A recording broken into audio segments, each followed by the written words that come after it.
What's up, everyone? It's been a while. I know it doesn't look like much has changed since the last update, but this has been an important phase of development. I've been a lot busier than usual over the past few weeks, so I haven't had as much time to work on the game as I'd like. But whenever I have had time, I've been making progress, believe it or not. The thing is, most of the progress has been behind the scenes. This is one of those weird parts of game development where you can spend weeks working on a project, and from the outside, it looks like absolutely nothing changed. But under the hood, the game is in a much better place. So let me show you what I've been working on. The biggest addition was implementing an object pooling system. If you're not familiar with object pooling, the basic idea is pretty simple.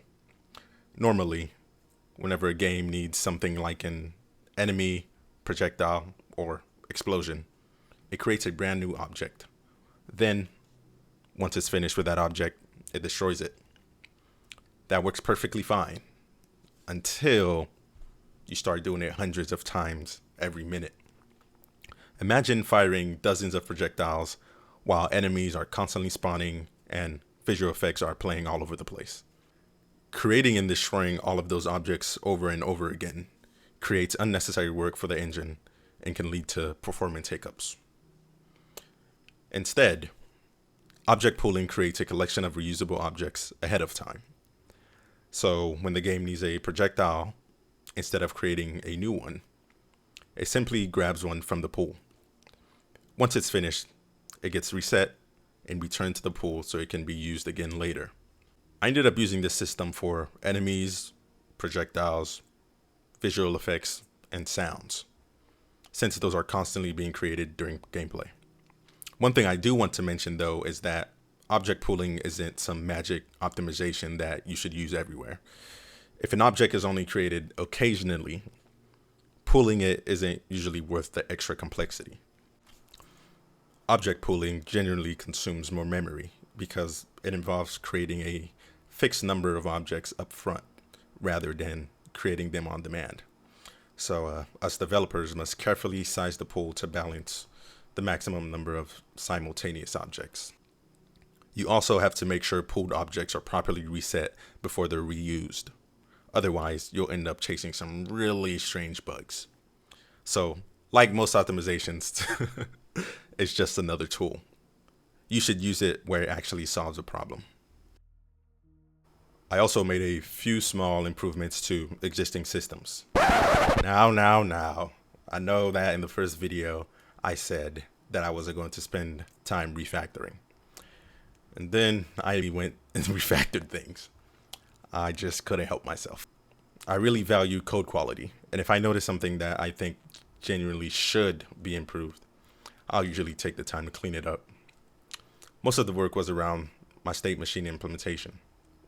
Nothing really changed from the player's perspective, but the code is cleaner, easier to maintain, and it'll make future changes a lot easier.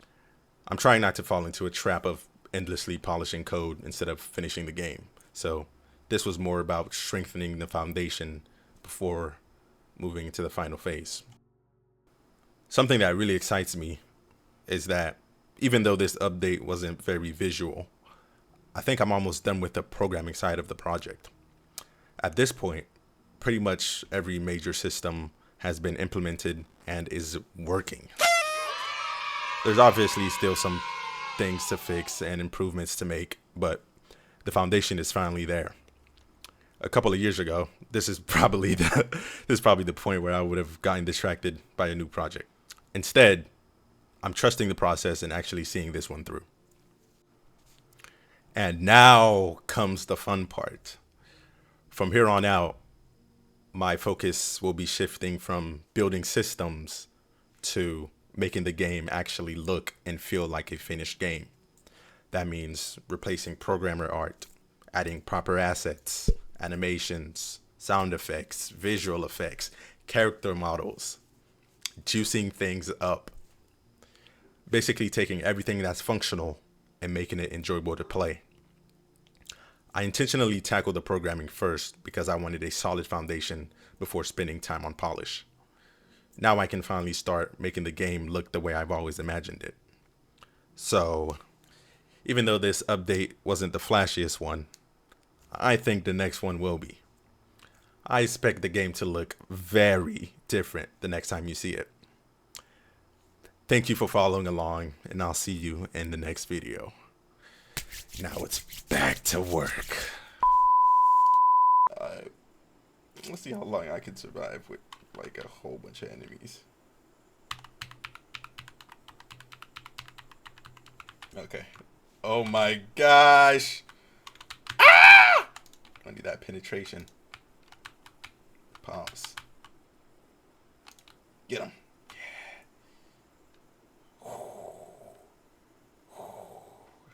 I need divine intervention, man. Oh my god, I need to fix the collider on that thing. Oh my god. No! Oh my gosh, I'm Neo. Ah! Wow.